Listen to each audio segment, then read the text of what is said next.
Matagal nang biyuda si Cecilia. Buong akala niya ay tatanda na siyang dalaga at nag-iisa. Ngunit nagbago ang lahat nang makilala niya si Mikoy. Isang lalaki na higit sa kalahati ng edad niya ang edad nito. Mabait, maalaga at mapagmahal na nobyo si Mikoy. Pero yun ang malaking pagkakamali niya sa pagkakakilala sa binata. May kabit. Hindi. Siya pala ang ginawa nitong kabit. May pamilya na pala si Mikoy at ginagamit lang siya nito para sa pera. Sa galit at pagkabigong naramdaman ni Cecilia, hindi na siya nagdalawang isip pa. Humingi siya ng tulong sa isang mangkukulam. Pinagawa ng ritual si Mikoy at ang asawa nito para makaganti siya. Hanggang kailan maghihiganti si Cecilia? Matututunan ba niyang hindi ang paghihiganti ang sagot sa sakit na nararamdaman niya? Ang lalim yata ng iniisip mo, mahal ko. Iniisip ko lang kung tama pa ba itong ginagawa natin. Bakit? Sa tingin mo ba hindi tama tong relasyon na meron tayo? Sumusuko ka na ba? Hindi mo na ba ako mahal? Pero Mikoy, halos doble ang agwat ng edad natin. Paano kung dumating ang araw na magsawa ka na sa akin? Paano kung hanap-hanapin mo ang mas bata kaysa sa akin? Alam kong mahal mo ko ngayon. Pero paano kung magbago ka? Mahal ko, ilang beses ko bang kailangang ulitin sa'yo? Hindi kita mahal dahil lang sa edad mo o sa kung ano ka ngayon. Mahal kita kung sino ka. Sa lakas ng loob mo, sa pagiging totoo mo. Hindi ka lang basta babae sa akin, Cecilia. Ikaw ang tahanan ko. Pero paano ang mga tao? Anong sasabihin nila? Mikoy, pagod na ako sa mga mapanuring tingin at panghuhusga nila. Ang sasabihin nila? Wala akong pakialam sa kanila. Ang mahalaga sa akin ay ikaw. Kung ang pagmamahal ko sa iyo ay kasalanan sa paningin nila, handa akong magkasala araw-araw. Basta kasama kita. Pero Mikoy, hindi ba mas maganda kung makahanap ka ng mas angkop sa'yo? Yung mas bata, malaya, at mas nararapat para sa'yo. At ano, mawawala ka sa buhay ko? Cecilia, wala akong ibang gusto kundi ikaw. Ikaw ang pangarap ko, ang hinaharap ko. Kung iniisip mong hindi kita kayang panindigan, nagkakamali ka. Kung kailangan kong ulitin ito araw-araw para lang maniwala ka, gagawin ko. Cecilia, mahal kita. Gusto kitang kasama hindi lang ngayon kundi habang buhay. Gusto kitang makasama sa bawat umaga, sa bawat gabi, sa bawat yugto ng buhay ko. At balang araw, bubuo tayo ng sarili nating pamilya. Mikoy, seryoso ka ba? Naiintindihan mo ba kung gaano kahirap ang sinasabi mo? Hindi ito biro. Alam ko, Cecilia, pero hindi mo kailangang harapin ito na mag-isa. Nandito ko at kahit anong mangyari, hindi kita iiwan. Ang hirap paniwalaan, pero nararamdaman ko. Nararamdaman kong totoo ang sinasabi mo. Dahil totoo talaga, Cecilia. Wala akong dahilan para magduda ka. Kung gusto mong patunayan ko, gagawin ko. Gagawin ko ang lahat para mapaniwala ka. Mahal kita at gagawin ko ang lahat para sa'yo. Kung ganun mo ako kamahal, paano ko pa itatanggi ang sarili kong nararamdaman? Mahal din kita. Maagang nabiyuda si Cecilia at kailanman hindi na muling sumagi sa kanyang isipan na mag-asawa pang muli. Handa na nga rin siyang tumanda at mamatay ng nag-iisa kung hindi lamang dumating sa buhay niya si Mikoy. Si Mikoy na madali niya lang minahal. Si Mikoy na mahal siya. Ilang beses silang tinutulan noon ng mga anak ni Cecilia. Sinasabi ng mga ito na masyado na raw siyang matanda para sa isang katulad ni Mikoy, na batang-bata pa at marami pa raw babae ang magkakagusto. Ngunit araw-araw naman na pinapatunayan ni Mikoy sa kanya kung gaano siya kahalaga para rito. Napakabait ni Mikoy, maalaga at ramdam na ramdam niya talagang mahal na mahal din siya nito. Kaya ipinaglaban niya si Mikoy. Kahit natutol ang mga anak ni Cecilia ay hindi siya nakinig at ipinagpatuloy lang ang pakikipagrelasyon sa binata. Ang kapal ng mukha mo. Ang sabi mo ako lang ang babaeng mamahalin mo. Pero bakit may binuntis kang iba? Ibinigay ko sa iyo ang lahat, Mikoy. Ginawa ko ang lahat para makasama ka lang. Hindi ko inintindi ang galit sa akin ng pamilya ko. Pero ganito lang din pala ang gagawin mo? Paano mo ako nagawang lokohin ng ganito, Mikoy? Minahal kita. Patawarin mo ako, Cecilia. Hindi ko ginustong gawin yun sa'yo. Wala lang talaga ako mapagpipilian. Nanganganib ang buhay ng anak ko at kailangan ko talaga ang pera mo. Patawarin mo ako. Paano? Paano kita patatawarin kung wala kang ibang ginawa kundi ang pagsinungalingan at lokohin ako? Sana naniwala na lang ako sa mga anak ko na wala kang mabuting maidudulot sa buhay ko. Sana hindi na lang ako umasa na naiiba ka sa ibang mga lalaki na nakilala ko. Pero wala. Pare-pareho lang kayong manloloko. Pakiusap, patawarin mo ako. Una pa lang binalaan na kita, di ba? Na sa oras na saktan at lokohin mo ko, hindi ako mag-aatubiling parusahan ka. Tatanggapin ko basta wag mo lang idadamay ang pamilya ko. Lahat gagawin ko basta hindi sila masasali sa gulong pinasok ko. Ang swerte naman ng babae mo kung ganon. Huwag kang mag-alala, hindi ako gaganti sa inyo. Kaya umalis ka na sa harapan ko bago pa kita ipadampot sa mga pulis. Pasensya na talaga, Cecilia. Akala ni Cecilia, ibang-iba si Mikoy sa ibang mga lalaki. Ngunit pare-pareho lang din pala silang sinungaling at manloloko. Hindi siya makapaniwala na talagang nagpaloko siya sa binata at nahuthutan pa siya ng marami-raming pera. Laking pasasalamat na nga lang ni Cecilia na nakita ng anak niya na may kasamang ibang babae si Mikoy. Nung unay ayaw niya pang maniwala, ngunit kalaunan, napaniwala na rin siya dahil sa dalas ng beses na nakikita ng mga anak niya na may kasamang ibang babae si Mikoy. Pilit niya mang itinatago pero parang sasabog na ang puso ni Cecilia sa sobrang sakit na nararamdaman. May parte sa puso ni Cecilia na alam niyang maaaring mangyari nga ang ganito. Pero hindi alam ni Cecilia kung bakit sobra-sobra pa rin siyang nasasaktan. Ewan ko ba naman kasi sa'yo kung bakit masyado kang nagpapapaniwala sa mga lalaking yan? Ay, sa tingin mo ba talaga may magseseryoso pa sa mga katulad nating matatanda na? Ang mga lalaking katulad ni Mikoy, wag mo nang asahan ng pagmamahal dahil pera mo lang ang mahal nila. Siguro nga pera lang ang rason kung bakit ako pinakisamahan ni Mikoy. Pero hindi ko maitatanggi na naramdaman ko rin na mahal niya ako. Kung mahal ka niya, bakit mas pinili niya ang ibang babae kaysa sa'yo? Pero ang balita ko, ikaw ang ginawang kabit ha? May asawa at anak na pala yung si Mikoy? Oo, at wag mo nang paulit-ulitin sa mukha ko ang bagay na yun dahil mas lalo lang nagiinit ang ulo ko. Galit ka? Bakit hindi mo sila gantihan? Nangako ako kay Mikoy na hindi ako gaganti sa kanya matapos ang ginawa niya sa akin.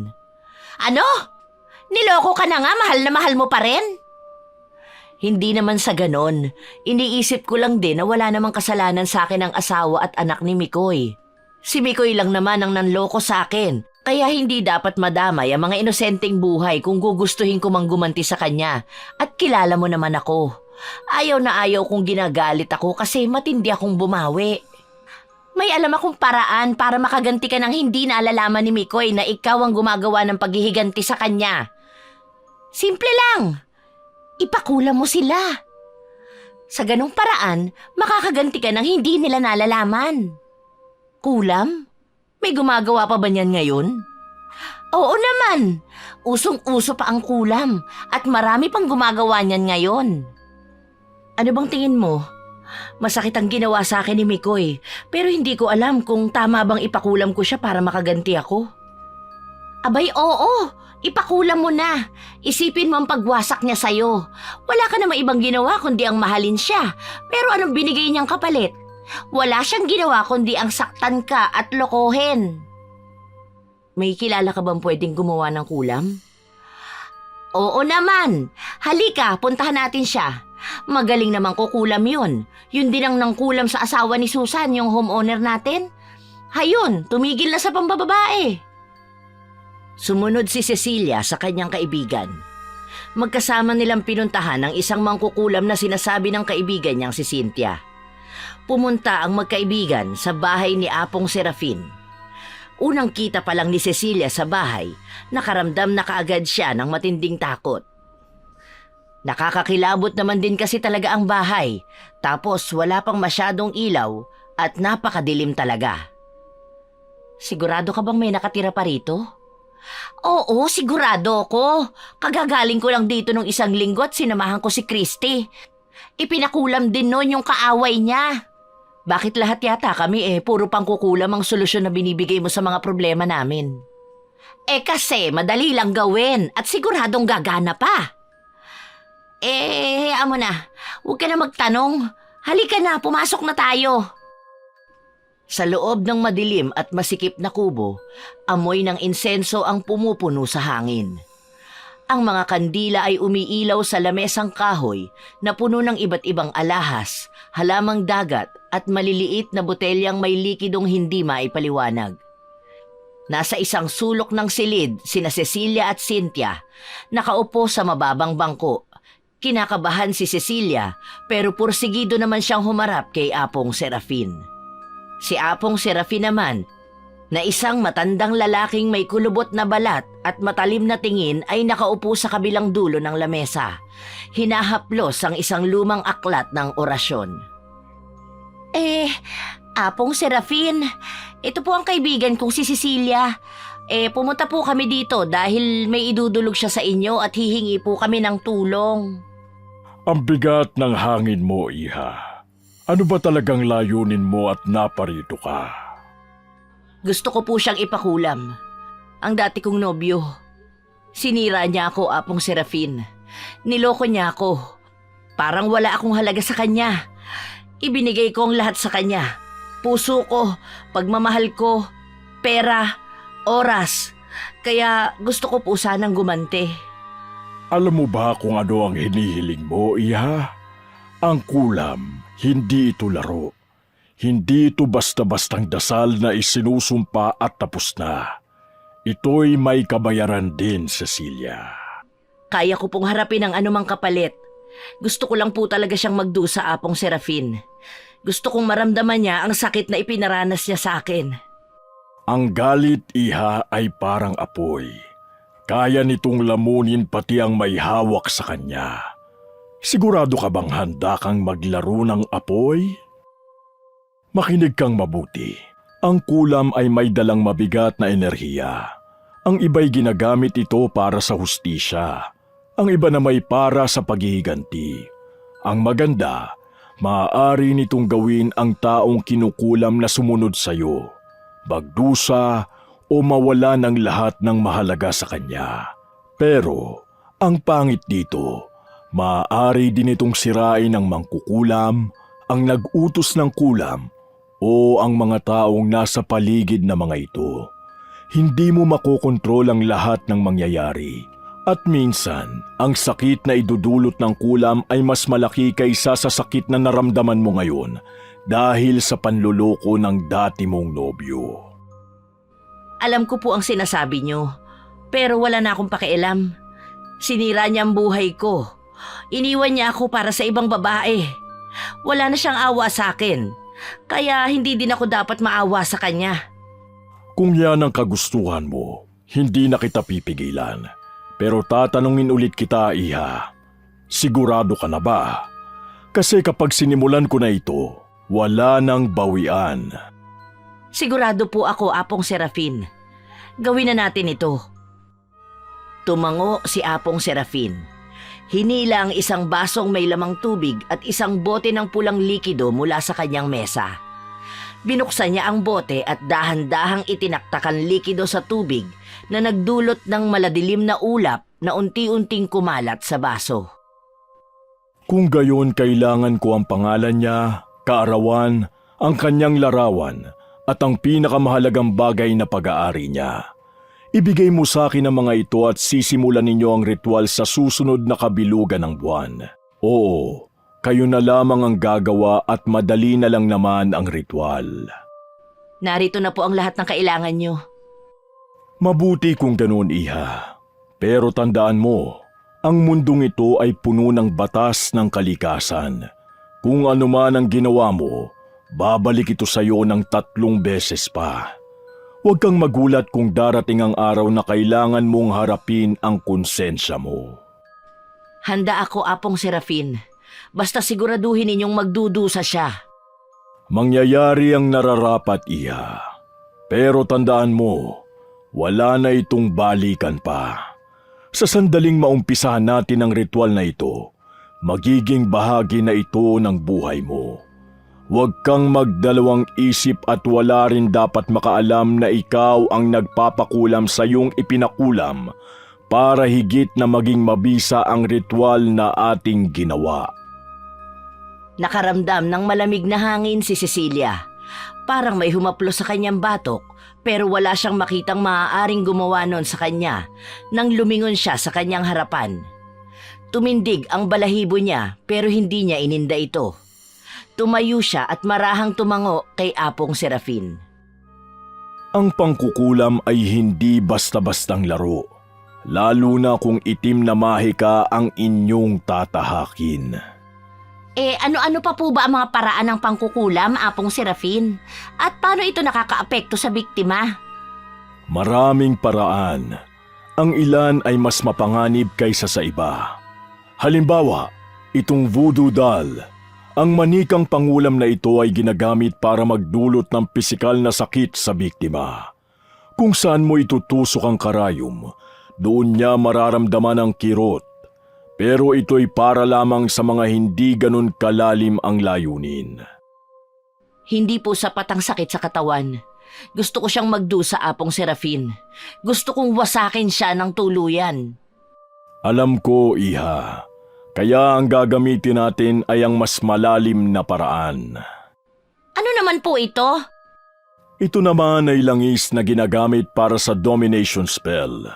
Ang biktima ay mawawala ng kontrol sa kanyang sarili at magiging alipin sa lahat ng iyong kagustuhan. Pero hindi ito ang kailangan nyo ngayon. Itinuro ni Apong Serafin ang isang hanay ng kandila sa gilid ng mesa. May puti, berde, pula at isang itim na kandila na halatang mas kakaiba at mas nakakaakit ng pansin. Ang mga kandila ang pinakamakapangyarihang instrumento sa mahika. Ang bawat kulay ay may kanya-kanyang layunin. Ang puti ay para sa proteksyon, ang berde para sa kasaganaan, ang pula para sa pag-ibig o puot, pero ito, ang itim na kandila, ay ang pinakadelikado sa lahat. Ginagamit ito upang magdulot ng sumpa o kapahamakan. Kapag sinindihan mo ito at inialay mo na, ang kapangyarihan nito ay hindi na maibabalik pa. Hindi mo na maaaring bawiin pa. Yan po ang gusto ko, Apong Serafin. Ang kandilang yan ang gagamitin ko para sa kanya. Sigurado ka ba riyan, Cecilia? Ang itim na kandila ang gusto mong gamitin? Baka pati ikaw madamay sa sumpa. Apong Serafin, hindi ba may balik ang itim na kandila? Oo, ang kandilang itim ay may dobleng sumpa. Ang sino mang gumamit nito sa maling dahilan ay magiging bahagi ng sumpa mismo. Kaya pag-isipan mong maigi, Cecilia. Ito na ba talaga ang gusto mong gawin? Wala na akong pakialam. Ang mahalaga magdusa siya. Tumango si Apong Serafin, pero ang kanyang mukha ay nanatiling seryoso. Nilapag niya ang itim na kandila sa gitna ng lamesa at inabutan ang dalawang babae ng tig-isang piraso ng papel at panulat. Kung iyan ang desisyon nyo, sundin ang aking mga utos. Isulat ninyo ang buong pangalan at kumpletong araw ng kapanganakan ng taong nais ninyong kulamin. Sa ilalim ng pangalan, isulat ang lahat ng intensyon o ang mga nais ninyong mangyari sa kanya.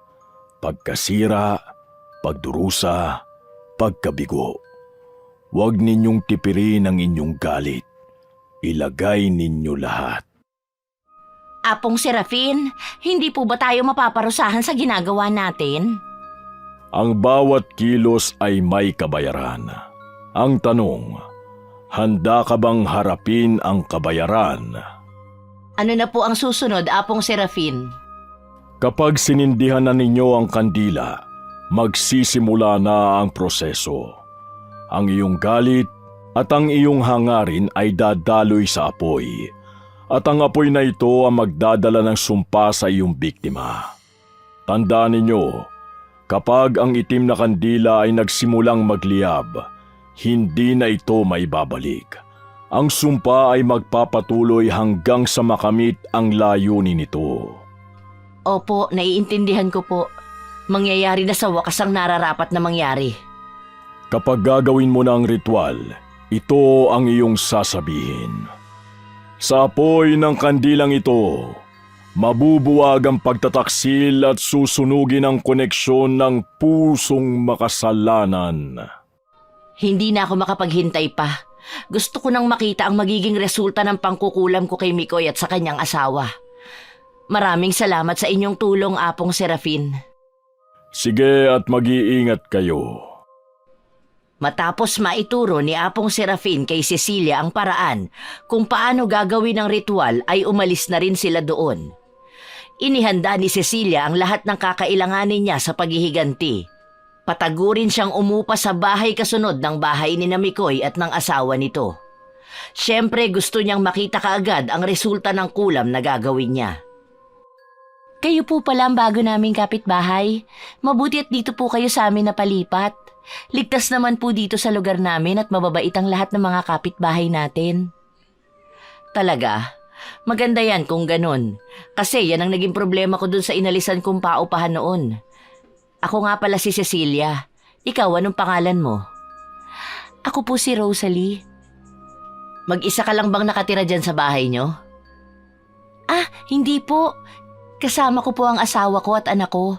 Natutulog po sa loob ang anak ko. Ang asawa ko naman po pumasok sa trabaho. Mukhang bata ka pa. Opo, maagang nakapag-asawa. Oo siya, maiwan muna kita rito ha. Papasok lang ako sa loob at marami pa akong kailangang linisin at asikasuhin. Mabuti na lang at nakilala kita. Sana maging magkaibigan tayo. Huwag po kayong mag-alala, magkaibigan na po tayo ngayon. Maraming salamat sa pakikipagkaibigan, Rosalie. Aalis na ako ha. Sige po, sa susunod na lang ulit. Sige. Parte ng plano ni Cecilia ang pakikipagkaibigan kay Rosalie. Maging ang paglipat na rin niya ng bahay. Ang dami na niyang naumpisahan kaya sana naman totoo ang epekto ng itim na kandila para talagang masaya ang paghihiganti ni Cecilia. Matapos makapag-ayos ni Cecilia sa kanyang mga gamit, ay sunod naman niyang inayos ang altar na ginawa niya at saka roon inilagay ang itim na kandila. Bilog ang buwan mamayang gabi at mamayang gabi na rin niya gagawin ang ritual. Dumating ng 10:00 ng gabi si Cynthia sa inuupahan ni Cecilia. Kitang-kita niya ang pandidiri sa mukha ng kaibigan habang tinitingnan ng bawat sulok ng bahay niya. Pinalipas pa nila ang ilang oras at nang pumatak na ang 12:00 ng madaling araw, agad nang sinimula ni Cecilia ang ritual. Tahimik ang buong paligid maliban sa mahihinang tunog ng hangin na pumapasok sa mga siwang ng bintana sa bahay ni Cecilia. Sa lamesa, nakalatag ang mga gamit para sa ritual. Itim na kandila, insenso, papel, mangkok ng asin at bote ng langis. Nakaitim si Cecilia. May belong itim rin siya sa ulo at ang ekspresyon niya ay nag-aapoy ng determinasyon. Kasama niya si Cynthia na tahimik ngunit ramdam ang pagsuporta sa kaibigan. Cecilia, sigurado ka na ba talaga sa gagawin natin? Alam mo namang mabigat ito, lalo na ang parusa pero tandaan mo na narito lang ako para sa'yo. Sigurado na ako, Cynthia. Dapat lang napagbayaran ni Mikoy ang lahat ng sakit na idinulot niya sa akin. Wala nang atrasan ito. Inayos ni Cecilia ang mesa. Sinisigurong tanging mga gamit para sa ritual lang ang naroroon. Hinawakan niya ang mangkok ng asin at iniikot ito sa paligid ng mesa. Ginagawa ang bilin ni Apong Serafin na linisin ang enerhiya sa espasyo. Tinatanggal ko ang negatibong enerhiya. Sa gabing ito, ang intensyon ko lamang ang mananaig. Hindi ako sanay sa ganito, Cecilia, pero nararamdaman kong tama lang ang ginagawa natin. Para makaganti ka. Salamat, Cynthia. Malaking bagay para sa akin na narito ka. Ikaw pa ba? Kinuha ni Cecilia ang papel at pluma. Saglit na pumikit upang damhin ang lahat ng galit at sakit na nararamdaman. Pagdilat niya, sinimulan niyang isulat sa papel ang buong pangalan ng dating nobyo, Micael Olivares. Ang bawat letra ay mabibigat, tila isinumpa ng bawat galaw ng kanyang kamay. Mikoy, mararamdaman mo ang bawat sakit na ibinigay mo sa akin. Lahat ng ginawa mo, babalik sa'yo ng doble. Sa apoy ng kandilang ito, mabubuwag ang pagtataksil at susunugin ang koneksyon ng mga pusong makasalanan. Karapat-dapat lang yan sa kanya. Hindi niya dapat pinakawalan ng klase ng babaeng katulad mo. Alam kong gagabay sa atin si Apong Serafin. Oo, Cynthia. Ito na ang paghihiganti na matagal ko nang hinihintay. Kinuha naman ni Cecilia ang bote ng langis at binuksan ito. Naglagay siya ng kaunting langis sa mga palad niya at sinimulan ang pagpahid sa itim na kandila. Dahan-dahan at may kasamang dasal ang bawat galaw niya. Ipinapasa ko sa kandilang ito ang lahat ng galit, sakit at hustisyang nararapat para sa kanya. Sa bawat apoy na sisiklab, dalhin mo ang sumpa sa kanya. Napakamahinahon mo, Cecilia. Alam kong malalampasan mo ang lahat ng ito. Narito lamang ako sa likod mo para siguraduhing tagumpay ang gagawin natin. Salamat, Cynthia. Sa gabing ito, sisiguraduhin kong makakamit ko ang hustisya.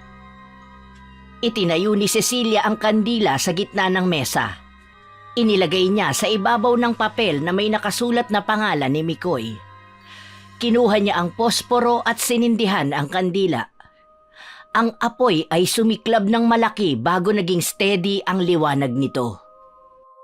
Sa apoy na ito, dalhin mo ang sumpa. Huwag siyang bigyan ng kapayapaan at hayaan mong maramdaman niya ang bawat sakit na naramdaman ko. Kumuha ng asin si Cecilia at ikinalat ito sa paligid ng kandila bilang huling proteksyon. Huminga siya ng malalim, tinitiyak na tama ang lahat ng ginawa niya. Nang matapos, bumulong siya ng huling dasal. Ang kandila ay patuloy na nasusunog, tila tinatanggap ang bigat ng kanyang mga salita. Sa katahimikan ng paligid, naramdaman nilang dalawa ang kakaibang enerhiya sa hangin.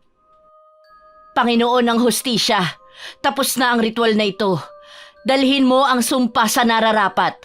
Huwag nawang mabali ang intensyon ko. Cecilia, tapos na. Nararamdaman ko na magiging maayos ang lahat. Oo, Cynthia. Ngayon maghintay na lang tayo. Malalaman na natin kung totoo ang lahat ng itinuro ni Apong Serafin. Habang patuloy na nag-aapoy ang kandila, naupo silang dalawa sa gilid ng mesa. Tahimik na pinagmamasdan ito.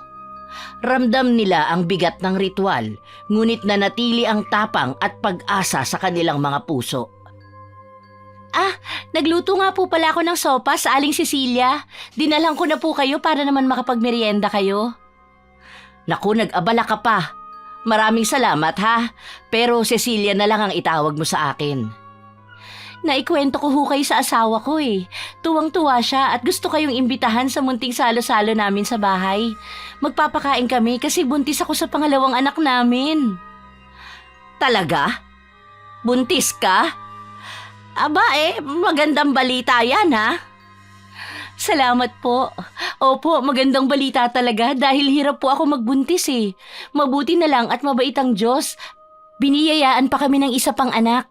Kayo po pala, may anak na po ba kayo? Nasaan sila? Ang asawa niyo po? Oo, may mga anak na ako. 3 sila at pare-parehong may mga asawa na. Ang asawa ko naman matagal nang patay. Kaya po pala mag-isa na lang kayo ngayon. Di bale, araw-araw ko po kayong bibisitahin para hindi naman kayo malungkot. Talaga? Salamat. Napakabait mo talaga. Walang anuman po. Mukhang mabait naman si Rosalie. Malas nga lang niya dahil siya ang minahal ng lalaking mahal na mahal ni Cecilia. Hindi naman pwedeng itigil na lamang niya ang ritual na ginawa niya para lang sa bagong kakilala na itinuturing na siyang kaibigan. Isang araw habang naglalakad si Cecilia papasok sa kanyang bahay matapos bumili ng lutong ulam sa kanto, nagulat siya nang magkasalubong silang dalawa ni Mikoy. Iniiwasan niyang makita ang binata dahil natitiyak niyang magtataka ito at baka maghinala pa. Hindi na sana niya ito papansinin, ngunit nagulat siya nang sumunod ito sa kanyang bahay. Bakit ka pa sumunod sa akin? Anong ginagawa mo rito? Akala ko ba hindi ka maghihiganti sa akin sa nagawa ko sa'yo? Anong ibig sabihin nito, Cecilia? Lumipat lang ako dahil nakakalungkot na mag-isa lang ako sa tinitirhan ko. Huwag mo akong pinaglololoko, Cecilia. Anong pinaplano mo? May gagawin ka ba masama? Nakikiusap ako sa'yo, huwag mo nang ituloy. Ano ba? Sinabi nang wala nga akong pinaplano at saka nakilala ko rin ang asawa mo. Bumibisita siya rito at napakabait niya, Mikoy. Magkaibigan na kami at hindi ko sisirain ang tiwala niya sa akin. Pwede bang tigilan mo na kami, Cecilia? Umalis ka na rito. Ayokong malaman pa ni Rosalie ang namagitan sa ating dalawa. Hindi ako aalis dito. At huwag ka mag-alala, wala rin naman akong balak na sabihin sa kanya ang tungkol sa namagitan sa atin. Aasahan ko yung sinabi mo. Sana tuparin mo. Ang kapal naman ng mukha mo para humiling sa akin ng ganyan. Samantalang hindi mo nga tinupad ang mga pangako mo sa akin noon. Niloko mo pa ako. Nagkamali ako, Cecilia. Pasensya na. Sana mapatawad mo pa ako. Mapapatawad lang kita kung babalikan mo ko. Kahit itago natin ang relasyon natin, payag ako. Basta, wag mo lang akong iiwan ulit. Pasensya na, Cecilia. Pero hindi ko na kayang dagdagan pa ang kasalanan ko sa asawa ko. Minsan ako nagkamali at ayokong umulit pa. Pinagsisisihan mo bang nakilala mo ko? Hindi, Cecilia. Walang lalaki ang hindi magmamahal sa isang katulad mo. Maalaga ka, mabait, at sobrang sweet. May iba pang lalaki na mas nararapat para sa'yo at hindi ako yun. Isang buwan. Isang buwan akong mananatili dito at pagkatapos doon sinisigurado ko sa iyo na aalis na ako ng kusa at hindi na kailanman magpapakita pa sa inyo. Sa'yo. Maraming salamat, Cecilia. Bumuntong hininga si Cecilia. Kahit nagmakaawa na siya kay Mikoy ay hindi pa rin talaga siya nito pinagbibigyan. Kaya dapat lang talaga kay Mikoy ang ginawa niyang paghihiganti. Tama lang yon para sa lahat ng sakit na ibinigay nito sa kanya. 2 araw lang makalipas na gawin ni Cecilia, nagkukwento na kaagad sa kanya si Rosalie ng mga naging epekto ng ginawa niyang kulam kay Mikoy. Ang sabi ni Rosalie, bigla raw nagkasakit si Mikoy. Nagsimula sa maliliit na paso sa kanyang balat na hindi maipaliwanag kung saan ang galing. Hindi naman maiwasan ni Cecilia na magdiwang sapagkat natitiyak niyang yun na ang simula ng paghihirap ng mga ito. Tamang-tama lang sa ginawa nilang pananakit sa kanya. Hindi ko alam kung anong nangyayari sa asawa ko, Ate Cecilia. Alam kong nahihirapan na rin siya sa nangyayari sa kanya. Pero wala naman ako magawa para matulungan siya. Dahil mismo ako, hindi ko rin alam kung anong nangyayari sa kanya. Anong gagawin ko, ate? Sinubukan mo na ba siyang dalhin sa ospital? Patingnan mo at baka alam ng mga profesional na doktor ang nangyayari sa kanya. Oo, dinala na namin siya kaninang umaga. Pero walang kwenta kasi hindi naman makita ng mga doktor kung ano ang totoong nagpapahirap sa asawa ko. Tapos kagabi, si Mikoy nagising siya ng biglaan. Sumasakit daw ang katawan niya, parang sinusunog. Sinusunog? Anong ibig mong sabihin?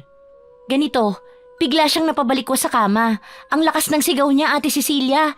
Parang nakikita niya daw ang sarili niyang nasusunog, pero wala namang apoy. Sinubukan kong hawakan siya pero mainit ang balat niya. Parang may lagnat na hindi ko maipaliwanag. Rosalie, baka naman may sakit lang si Mikoy. Bakit hindi mo siya dalhin sa mas malaking ospital? Yung mas may magagaling na doktor? Yung mas may kakayanang malaman kung ano ang nangyayari sa asawa mo? Isa lang ang sigurado ko, hindi yun basta sakit lang, Ate Cecilia. Alam ko ang katawan ng asawa ko. Iba ito. Pagkatapos niyang sumigaw, napayakap na lang siya sa akin, nanginginig. Pero ang sabi niya, parang nararamdaman niya ang init sa loob, sa mismong dugo niya. Natahimik si Cecilia. Pilit iniintindi ang narinig. Ang kanyang mga kamay ay bumitaw sa tasa at dahan-dahang ipinatong sa kanyang kandungan. Sa kanyang isipan, nagsimula ng umikot ang kaisipan na mukhang ito na nga ang simula ng paghihiganti niya. May napansin ka pa bang iba? May kakaiba bang nangyari sa bahay niyo?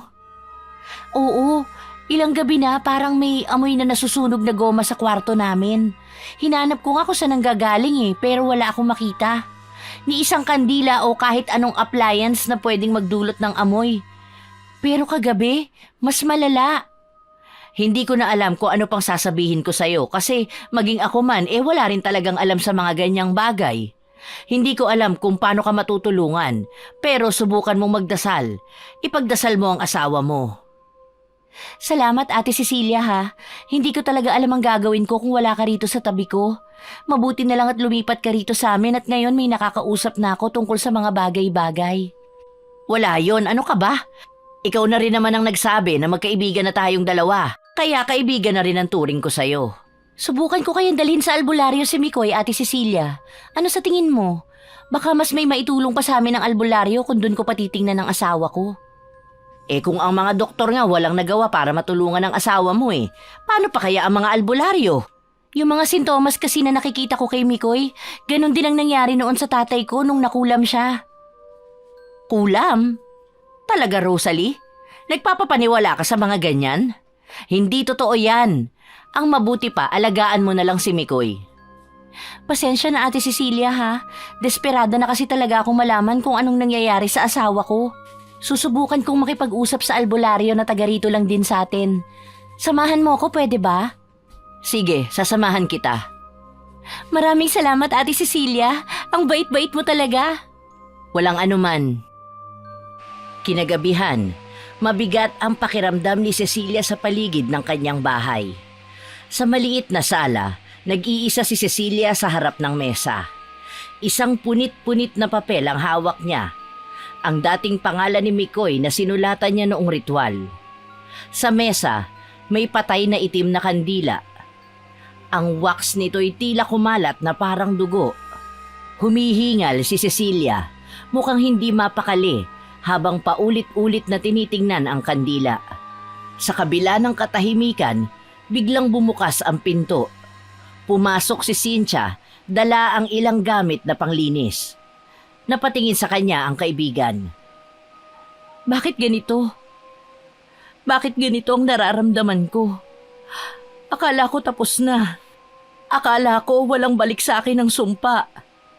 Cecilia, anong nangyayari sa'yo? Bakit parang ang bigat ng pakiramdam dito? Ayos ka lang ba? May problema ba? Sabihin mo sa akin. Nararamdaman ko siya, Cynthia. Nararamdaman ko ang sumpa. Mukhang maging ako ay sinisingil na rin yata ng sumpang ibinigay ko kay Mikoy. Ano bang nararamdaman mo, Cecilia? May nangyari ba? Narito ang espiritu na tumulong sa akin ng ritual. Nararamdaman ko siya. Hindi niya ako tinatantanan. Gabi-gabi, Cynthia, napapanaginipan ko siya. Ang apoy, ang kandila, ang mga mata niya, parang sinusunog niya ako mula sa loob. Cecilia, kalma lang. Hindi ka dapat pagpadala sa takot. Kung totoo nga na may nangyayari, kailangan nating harapin ito. Anong gagawin natin, Cynthia? Hindi ko pa naman nakakalimutan ang sinabi ni Apong Serafin na hindi na kailanman mababawi ang sumpa. Pero hindi naman natin ipapabawi ang sumpa. Ipapakontra lang natin ang dulot ng sumpa sa'yo. Pwede naman yun, di ba? Hindi ko alam. Pero sige, subukan natin. O sige, huwag kang mag-alala at nandito lang ako para sa'yo. Salamat at hindi mo ako iniwan. Oo naman, kaibigan kita eh. Isang gabi, habang nakaupo si Cecilia, napapikit siya ng saglit. Sa kanyang isipan, bumalik ang mga alaala ng ritual. Naririnig niya ang boses ni Apong Serafin. Ang mga bili nito habang itinuturo sa kanya kung paano sisimulan ang ritual. Ang sumpa ng itim na kandila ay hindi nagtatapos sa nais mong target. Tandaan mo, Cecilia, ang bawat intensyon ay may kapalit. Ang galit na inilalabas mo Babalik sa'yo ng doble kung hindi ka mag-iingat. Sinabi niya sa akin, Cynthia. Binalaan niya ako, pero hindi ko pinakinggan. Akala ko kaya kong kontrolin pero mali ako. Mali ako! Pero wala ka namang kasalanan. Ginawa mo yun dahil gusto mong makamit ang hustisya sa ginawang panloloko sa'yo. Hindi natin alam na ganito ang magiging epekto. Pero narito ko, hindi kita iiwan. Pero ano na ngayon, Cynthia? Nakita ko siya kanina. Nakita ko siya sa salamin. Ngumiti siya sa akin pero hindi na siya tao. Hindi kita maintindihan, Cecilia. Sa sandaling yon, nabulabog ang pag-uusap nilang dalawa nang may biglang narinig sila na tunog mula sa kusina. Parang may nabasag na pinggan. Napalingon silang dalawa at lalong tumindi ang kaba sa dibdib ni Cecilia. Siguro hangin lang yon. Dito ka lang. Ako na ang titingin. Huwag kang lalayo Baka siya yun. Sasama na ako sa'yo. Tingnan nating dalawa. Ay, basag lang pala to na baso, Cecilia. Baka nahulog dahil sa hangin. Hindi naniniwala si Cecilia na nabasag ang baso dahil sa hangin. Imposible dahil hindi naman sobrang lakas ng hangin kanina para makabasag ng baso. Natitiyak ni Cecilia na ang presensyang yon na kanina niya pa nararamdaman ang may kagagawa ng lahat. Bumalik silang dalawa sa sala. Kinuha ni Cecilia ang kandila at inilapit ito sa bintana. Ang liwanag ng buwan ay tumama sa kandila at tila nag-iba ang itsura ng wax. Parang mga hugis ng mukha ang nabuo sa tagiliran nito. Siya yan, Cynthia! Tingnan mo!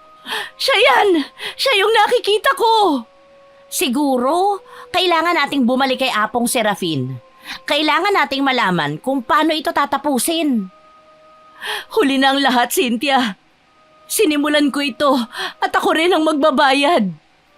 Kung ano man ang kailangan nating gawin, gagawin natin. Hindi kita hahayaang mag-isa sa laban na to. Kaya mo to. Hindi ka patapos sa paghihiganti mo kay Mikoy at Rosalie. Maya-maya lang, nagpaalam na rin si Cynthia na uuwi na. Inayos ni Cecilia ang sofa sa sala. Kumuha ng kumot at unan sa kwarto niya at saka natulog. Habang natutulog si Cecilia, napanaginipan niyang ramdam na ramdam niya ang bigat ng kandila sa kanyang kamay. Sa kanyang panaginip, tumayo si Mikoy sa harap niya. Sinusunog ng apoy ng kandila ang mukha nito. Tumingin ito sa kanya, ngumiti at bumulong. Ito ang pinili mo, Cecilia. Ngayon, ang sumpa ay sayo na. Biglang nagising si Cecilia, humihingal at pawisan. Sa kanyang pagtingin sa mesa, wala na roon ang kandila. Napuno ng takot ang kanyang mga mata habang narinig niyang muli ang mga yabag mula sa kusina. Sino yan? Magpakita ka! Anong kailangan mo sa akin? Wala akong ginagawang masama! Cecilia! Ako to si Mikoy! Kailangan kita makausap! Anong nangyari? Halika, umupo ka. Mukhang wala ka sa sarili. Si Rosalie, may nangyayari sa kanya, Cecilia. Hindi ko na alam ang gagawin ko. Si Cecilia, bagamat gulat, ay pilit na pinanatili ang sarili na kalmado. Umupo siya sa tabi ni Mikoy. Inabot ang tasa ng malamig na tubig na nasa mesa at ibinigay ito sa kanya. Anong nangyayari kay Rosalie? Sabihin mo sa akin. Bigla na lang siyang nagising kagabi. Nanginginig, umiiyak. Ang sabi niya may sumusunod daw sa kanya. Parang may mga mata na lagi siyang tinitingnan. Ano pa? Anong ginawa niya pagkatapos niyang magising? Nagkulong siya sa kwarto buong araw. Pero Cecilia, kagabi mas malala. Sinisigaw niya na may kamay daw na umaabot sa kanya. Sinasakal siya. Pilit siyang humihinga. Pero wala naman akong makitang kahit ano. Wala, Cecilia. Si Cecilia ay napatingin sa mesa. Ang bigat ng kanyang konsensya ay parang bato sa kanyang dibdib. Alam niya ang maaaring dahilan ng nangyayari kay Rosalie. Ngunit pinili niyang itago ito mula kay Mikoy. Hindi pa nila pwedeng malaman sa ngayon na siya ang may pakana ng lahat. Galit na galit pa rin siya kay Mikoy at hindi pa natatapos ang paghihiganti niya rito. Mikoy, baka naman iniisip lang niya yon. May nangyari ba bago ito nagsimula? Wala, Cecilia. Pero ilang gabi na niyang sinasabi na parang may sumusunod sa kanya. Naririnig daw niya ang paghinga ng isang tao.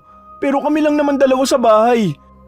Bago pa pala mangyari tong kay Rosalie, ako muna. Nagkaroon ako ng matitinding paso sa katawan. Tumayo si Mikoy mula sa sofa, naglakad papunta sa bintana at tumingin sa dilim ng gabi. Ang kanyang mga kamay ay mahigpit na nakasapo sa kanyang ulo, pilit nilalabanan ang sarili niyang takot. Kung alam mo lang kung gaano kasakit sa akin na makita siyang ganito. Cecilia, anong nangyayari sa asawa ko? Ano nangyayari sa amin? Bakit ganito? Wala, hindi ko maintindihan. Nahihirapan na ako. Naguguluhan ako sa mga nangyayari. Wala naman akong ginawang masama. Sa'yo noon, oo. Pero humingi na ako ng tawad sa'yo. Maayos na naman tayong dalawa ngayon, di ba? Oo naman. Kaibigan ang turing ko kay Rosalie at hindi ko magagawa sa inyong dalawa yon. Kaya nga mas lalo ako nagtataka kung bakit ganito ang nangyayari sa amin. Anong gagawin ko, Cecilia? Hindi kami pwede magkasakit pareho ni Rosalie dahil kawawa ang anak namin. Huwag kang mag-isip ng ganyan, Mikoy. Magiging maayos din ang lahat. Tumayo na rin si Cecilia at lumapit kay Mikoy. Ang kanyang mga kamay ay mahigpit na nakatikom. Pilit itinatago ang katotohanan na bumabagabag sa kanya.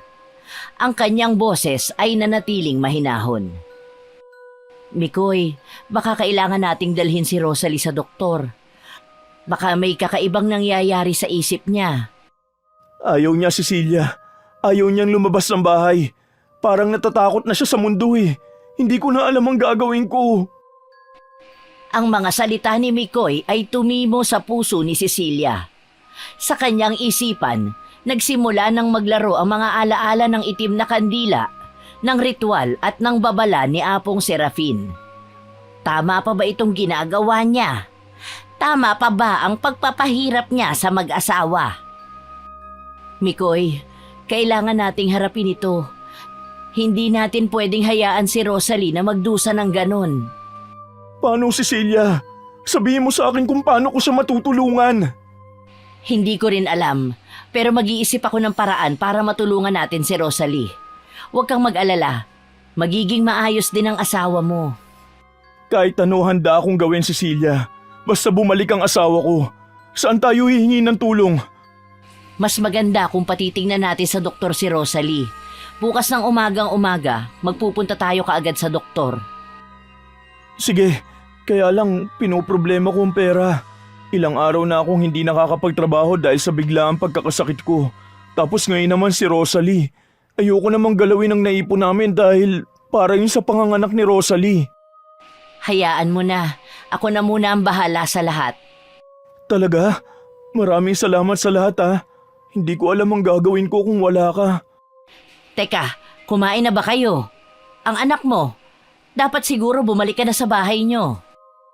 Ang totoo niyan, hindi ko na alam kung sino ang uunahin ko eh. Hindi ako makapag-asikaso ng kakainin namin dahil abala ako kay Rosalie at sa anak namin.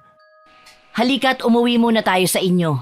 Tutulungan kita at ipagluluto ko kayo ng makakain. Huwag ka nang tumanggi.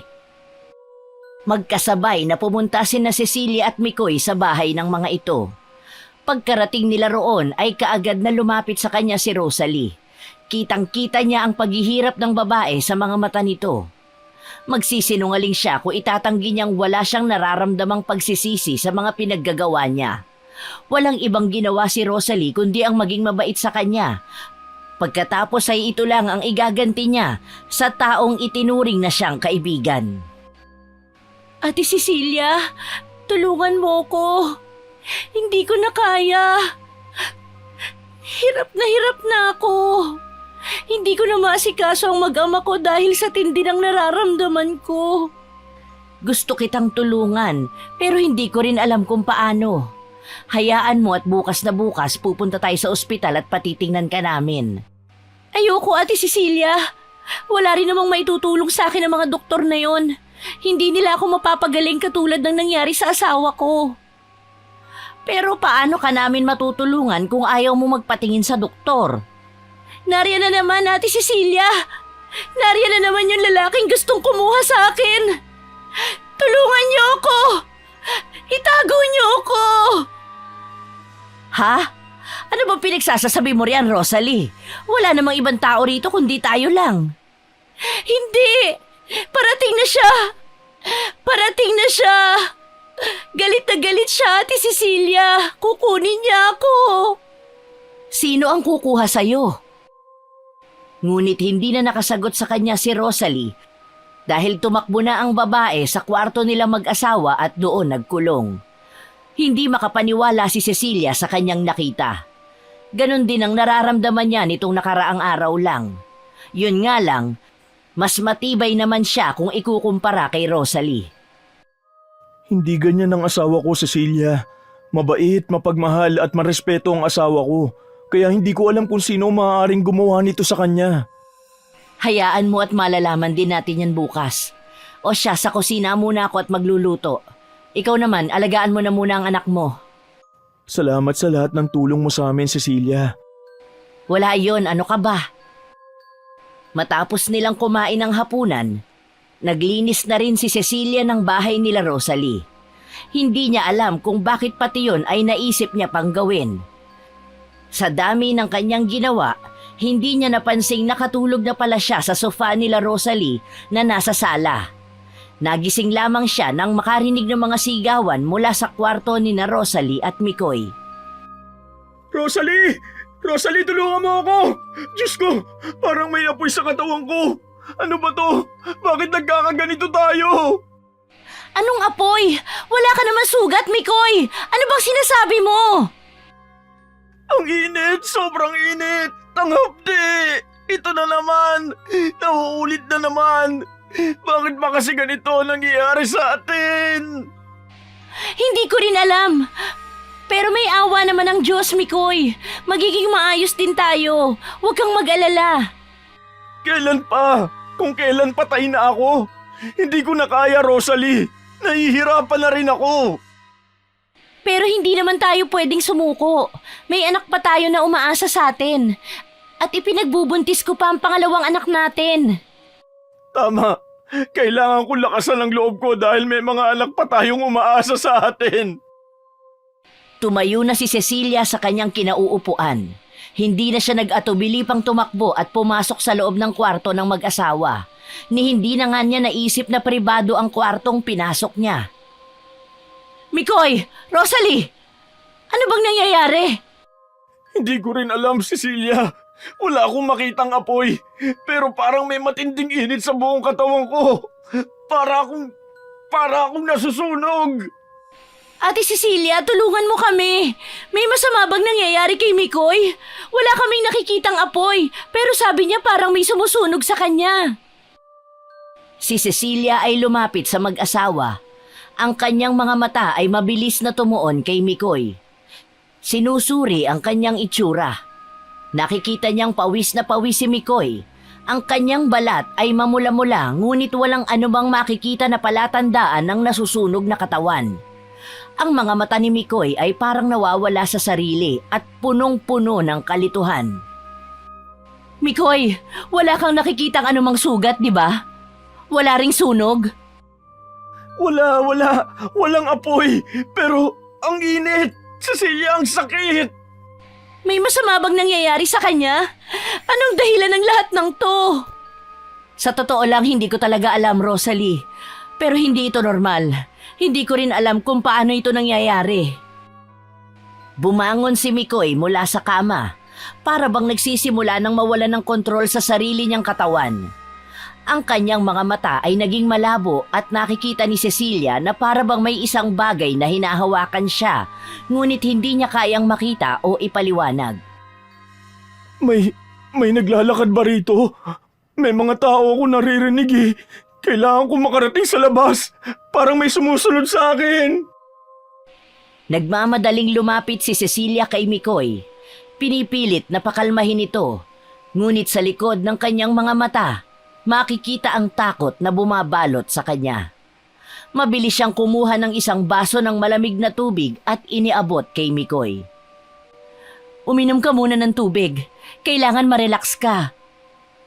Mikoy, magtulungan tayo. Hindi ko na kayang makita kang ganito. Pero paano nga kung wala naman makapagsabi sa atin kung ano nangyayari sa akin? Hindi ko na alam kung anong gagawin ko. Nahihirapan na ako. Magiging maayos din ang lahat, Mikoy. Ikaw, ayos ka lang ba? Wala ka bang ibang nararamdaman? Mamaya pinipigilan mo lang dahil sa sitwasyon ko at ayaw mong makadagdag pa. Ayos lang ako. Huwag kang mag-alala masyado. Nandito lang ako para sa'yo. Nanatili sa tabi ni Rosalie si Cecilia. Pinipilit na nagbibigay ng mga salita ng lakas sa kanilang kalagayan. Ngunit sa kabila ng lahat ng sinabi ni Cecilia, ang mag-asawa ay nananatili pa ring puno ng takot. Ang mga anino sa kwarto ay naging mas mahahabang parang nagmamasid sa kanila. Hindi na kayang magtago ni Cecilia sa nararamdaman. At kahit anong pagnanais niyang magbigay ng kakalmahan, ang takot ay hindi na rin maikakaila sa kanya. Rosalie, Mikoy, alam kong hindi ninyo ito maiintindihan. Pero kailangan nating malaman kung anong nangyayari. At para magawa natin yon, kailangan nating makipag-ugnayan sa isang eksperto. Nagmamakaawa ako sa'yo. Tulungan mo kami, pakiusap. Kailangan ko ang tulong mo. Sige, at bukas na bukas din maghahanap ako ng tulong. Kung talagang hindi kaya ng mga doktor na alamin kung ano ang nangyayari sa inyong dalawa, sa isang albularyo na ako lalapit at hihingi ng tulong. Sabi ko naman kasi sa'yo, ate. Albularyo lang ang makakatulong sa amin. Pero salamat. Maraming salamat sa lahat-lahat, Ate Cecilia. Hindi ko lubos maisip kung ano na ang sitwasyon namin ngayon kung hindi ka dumating at tinulungan kami. O siya, ang mabuti pa magpahinga na kayo, ha? Kailangan nyo na magpahinga para magkaroon kayo ng sapat na lakas para lumaban ulit bukas. Kinabukasan, bumalik si Cecilia sa bahay ni Apong Serafin. Tahimik ang paligid. Tanging huni ng mga kuliglig at ihip ng hangin lang ang maririnig. Ang liwanag ng buwan ay sumisilip sa siwang ng mga dahon, nagbibigay ng malamlam na liwanag sa madilim na lugar. Si Cecilia ay nakatayo sa harap ng pinto ni Apong Serafin. Nag-aalangan, nanginginig sa kaba, ngunit determinado. Apong Serafin, nandito po ako ulit. Alam kong darating ka. Pasok ka at pag-usapan natin ang iyong sadya rito. Pumasok si Cecilia sa kubo, dala ang bigat ng mga salita ni Apong Serafin. Maliit lamang ang loob ng bahay nito. Isang mesa, 2 upuan, at mga pinagsama-samang damong tuyo na nakasabit sa dingding. Ang amoy ng usok mula sa maliit na altar ay mabigat, parang pumipigil sa kanyang paghinga. Inilapag ni Cecilia ang basket sa mesa, nanginginig ang kamay, at tumingin kay Apong Serafin. Ang matanda ay nakasuot ng lumang pantalon at pang-itaas, at sa kanyang mga matay naroon ang tila hindi kayang tagpuin ng kombinasyon ng karunungan at kabigatan ng mundo. Apong Serafin, patawarin niyo po ako sa muling pagpunta ko rito. Alam kong mahirap. Mahirap ang hinihingi ko. Pero hindi ko po alam kung saan po ako lalapit. Ang apoy na sinindihan mo, Iha, ay hindi basta-basta namamatay. Anong dahilan ng pagbabalik mo? Si Rosalie, si Mikoy. Ang sumpa, Apong Serafin. Hindi ko na kayang makita silang unti-unting nasisira dahil sa mga pinaggagawa ko. Hindi ko pala kayang makita silang nahihirapan, lalo na't naroon ang anak nila na mas nahihirapan sa lahat ng nangyayari. Ang sumpa, Cecilia, ay hindi simpleng tali na maaaring putulin. Sinimulan mo ito, at ngayon, ang tanong ay hanggang saan ang kaya mong isakripisyo para tapusin ito. Ano po ang kailangan kong gawin? Sabihin niyo po, kahit ano gagawin ko. Ang apoy ay naipasa na. Ang sumpa ay magtatapos lamang kung may mag-aalay ng buhay bilang kabayaran. Para bang bumagsak ang mundo ni Cecilia sa narinig. Ang mga salita ni Apong Serafin ay parang hampas ng alon sa kanyang isipan. Paulit-ulit, hindi siya binibigyan ng pagkakataong makahinga. Napatulala siya at sa kanyang mga mata sumilip ang kawalang pag-asa. Alay ng buhay? Kanino po? Hindi ba talaga? Wala bang ibang paraan? Kung may ibang paraan, hindi ba't ginawa ko na sana noon pa? Hindi mo na kailangang bumalik dito, Cecilia, kung ganon. Pero hindi ko kayang mawala sila. Uusigin ako ng konsensya ko. Apong Serafin, sabihin niyo na sa akin, kaninong buhay ang kailangan? Lumingon si Apong Serafin at sa unang pagkakataon ay nakita ni Cecilia ang bigat ng responsibilidad sa mga mata ng matanda. Para bang ang sagot ay kasabay niyang dalahin sa mundo. Isang pasanin na hindi mo basta maisusuko. Ang sumpa ay sa dugo nagmula, kaya naman sa dugo rin ito magtatapos. Sa dugo? Gusto po ba ninyong sabihin na isa sa amin? Ang tanong, Cecilia, ay sino ang handang ialay ang sarili niya para sa kaligtasan ng iba? Napaurong si Cecilia. Parang tinamaan ng kidlat ang kanyang mga paa. Tiningnan niya ang kanyang mga kamay. Ang parehong kamay na nagbigay buhay sa apoy ng sumpa. Sa kabila ng lahat ng kasalanan, maaari ba niyang buwagin ang tanikala nito sa pamamagitan ng kanyang sariling buhay? Kung ako ang kailangan, handa akong gawin ito. Hindi ikaw ang magpapasya, Cecilia. Ang sumpa ay pipili. Hindi ito tungkol sa tapang, kundi sa katotohanan. Ang mga salita ni Apong Serafin ay bumalot kay Cecilia tulad ng makapal na ulap. Hindi niya maintindihan ng lahat, ngunit alam niyang wala na siyang oras upang magtanong. Bawat saglit na lumilipas ay parang isa pang piraso ng mundo niya ang nawawala.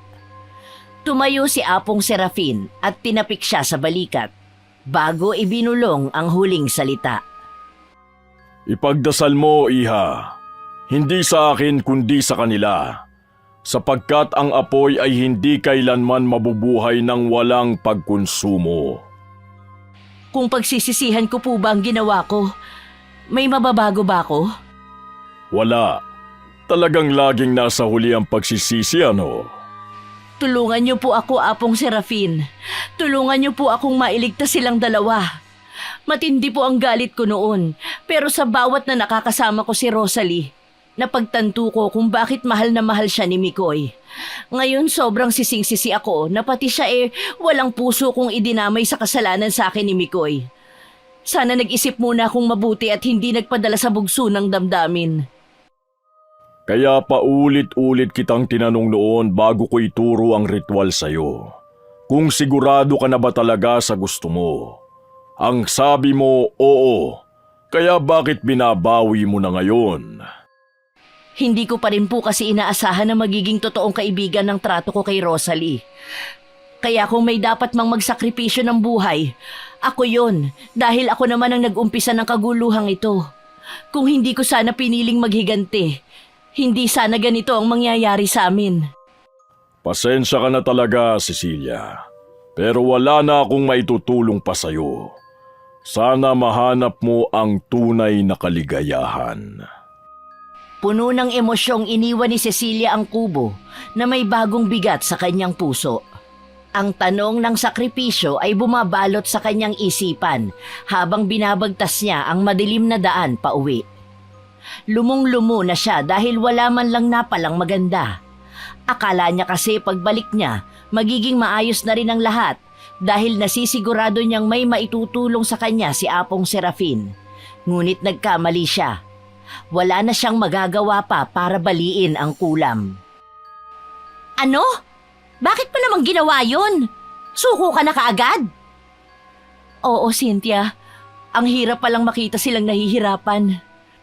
Kung si Mikoy lang ang nahihirapan, kinaya pa siguro ng konsensya ko dahil nararapat lang yun sa kanya matapos ang ginawa niya sa akin.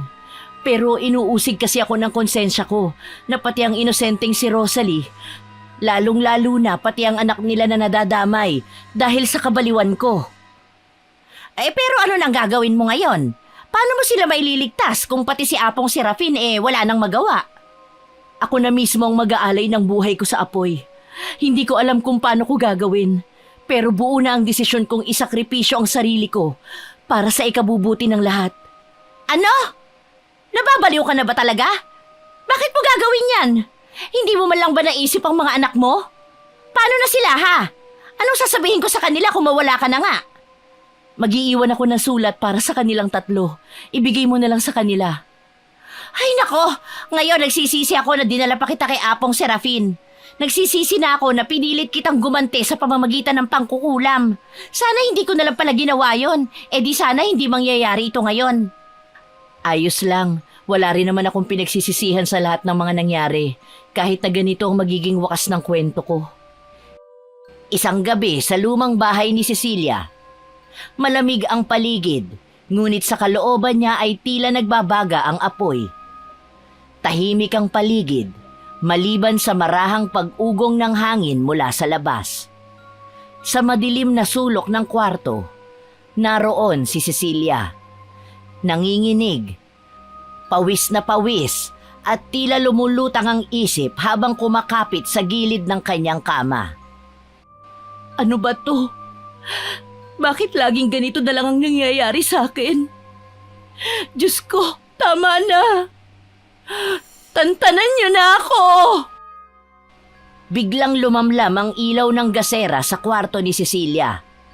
Isang malamig na hangin ang dumaan, ngunit imbis na magdala ng ginhawa, lalo lamang itong nagpataas ng init sa kanyang pakiramdam.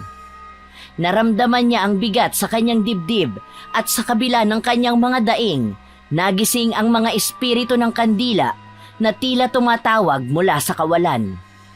Sa kanyang isip, lumitaw ang mga anino, mga boses na bumubulong ng hindi maintindihang mga salita. Ang mga ito'y paulit-ulit na nagdadala ng sakit, parang pinupukpok ang kanyang kaluluwa ng isang mabigat na tanikala. Hindi ko na kaya. Ano pa bang gusto nyo? Tama na! Kung ito ang paraan para singilin ako sa paghihiganti ko at pangkukulam kay Mikoy, pakiusap, tapusin na ninyo ang paghihirap ko. Ayoko na! Naputol ang kanyang pag-iyak nang biglang bumukas ang pinto ng kanyang kwarto. Tumayo si Cecilia, nanginginig at nakita si Mikoy na nakatayo sa may pinto. Ang mga matay puno ng galit at pagtataka. Cecilia, tama ba ang narinig ko? Ikaw ang may gawa nito? Mikoy, anong sinasabi mo? Huwag ka nang magkunwari. Narinig ko ang mga sigaw mo kanina. Alam ko na ikaw ang may gawa ng sumpa sa amin ni Rosalie. Napalunok si Cecilia, ngunit hindi niya magawang tumingin ng diretsyo kay Mikoy. Alam niyang darating ang sandaling ito, ngunit hindi niya akalain na magiging ganito kabilis. Ang bigat ng kanyang lihim ay parang isang matalim na kutsilyong bumabalik ngayon sa kanya. Hindi totoo yan, Mikoy. Mali ka nang iniisip. Tigilan mo na yan, Cecilia. Sabihin mo ang totoo. Bakit mo ginawa ito? Ano ba ang kasalanan namin sa'yo para magdusa kami ng ganito? Itinuring ka ni Rosalie na kaibigan. Hinayaan kong pumasok ka sa buhay namin dahil ang buong akala ko maayos na tayo. Tapos ganito lang ang malalaman ko. Hayaan mo muna ako magpaliwanag, pwede ba? Ano pang ipapaliwanag mo? Huminga ng malalim si Cecilia. Ngunit hindi sapat ang hangin para paluwagin ang bigat na nasa kanyang dibdib. Sa bawat salita ni Mikoy, para bang sinasakal siya ng konsensya. Galit na galit ako noon nung lumapit ako kay Apong Serafin. Hindi ko na naisip ang mga maaaring mangyari dahil ang tanging gusto ko lang ay makapaghiganti sa'yo. Walang ibang mahalaga sa akin noong mga panahon na yun kundi ang gumanti. Nito lang ako nagsisi ng lubos nung naging magkaibigan kami ni Rosalie. Pasensya na. Hindi ko talaga sinasadyang pasakitan kayo ng ganito. Hindi sinasadya. Humingi na ako ng tawad sa'yo, Cecilia. Oo, at nagkasala ako. Pero sobrang pinagsisisihan ko naman yun. Hindi ko lubos akalain na makakaya mong gawin sa akin ito. Galit ako noon, Mikoy. Galit na galit. Nakita ko kung paano mo siya mahalin. Kung paano mo binaliwala ang lahat ng pinagsamahan natin. Hindi ko kinaya. Kaya nagawa ko yun. Nanlaki ang mga mata ni Mikoy sa narinig. Ang mga boses sa kanyang isipan ay parang isang bomba na sumabog. Nagbigay linaw sa lahat ng tanong na matagal na niyang hinahanapan ng sagot. Ang sakit ay bumalot sa kanya tulad ng matinding init na nararanasan ni Cecilia. Itinuring ka namin na kaibigan, Cecilia. Ngunit ganito lang pala. Ganito lang pala ang halaga namin sa'yo, Cecilia. Ang galit mo sapat na para sumpain kami? Para gawing impyerno ang buhay namin? Hindi mo naiintindihan, Mikoy. Hindi mo alam kung anong pinagdadaanan ko. Hindi ko gustong saktan kayo. Hindi ko gustong humantong sa ganito. Hindi mo gustong humantong sa ganito? Ikaw ang may gawa ng lahat ng ito, Cecilia. Ikaw! Napahawak si Cecilia sa dingding. Para siyang nawala ng lakas sa bigat ng bawat salitang binitiwan ni Mikoy. Ang apoy sa kanyang katawan ay parang lalong lumalakas sa bawat emosyon na bumabalot sa kanila. Ang kanyang mga luha ay bumagsak na parang ulan, ngunit hindi nito magawang patayin ang apoy na lumalamon sa kanyang kalooban. Anong gusto mong gawin ko, Mikoy? Gusto mo bang ibalik ko ang lahat? Huli na! Huli na ang lahat! Hindi pa huli ang lahat, Cecilia. Alam kong may paraan para tapusin ito. Natigilan si Cecilia. Ang mga boses na kanina pa bumubulong sa kanyang isipan ay unti-unting nanahimik. Ngunit ang init ay naroon pa rin. Mas malakas, mas masakit. Alam niya na ang sinabi ni Mikoy ay totoo. Ngunit ang tanong ay kung handa ba siyang harapin ang kahihinatnan. Kung may paraan, tulungan mo kong hanapin. Mikoy, ayokong manatili tayo sa ganitong sitwasyon. Hindi para sa'yo, Cecilia. Para kay Rosalie. Para sa akin. Hahanapin natin ang paraan. Pero hindi na kita pagkakatiwalaan pang muli. Umalis si Mikoy. Iniwan si Cecilia na parang lantang gulay sa sahig. Ang mga espiritu ng kandila ay bumalik.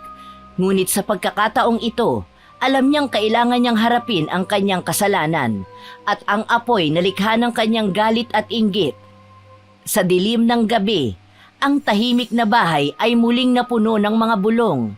Ngunit ngayon, ang bulong ay sa kanya lamang at siya'y handang makinig. Sumama kayo sa akin. Ito na ang huling pagkakataon na guguluhin ko kayong dalawa. Anong ibig mo sabihin, Ate Cecilia? Ako ang may kasalanan kung bakit naghihirap kayo ng ganito.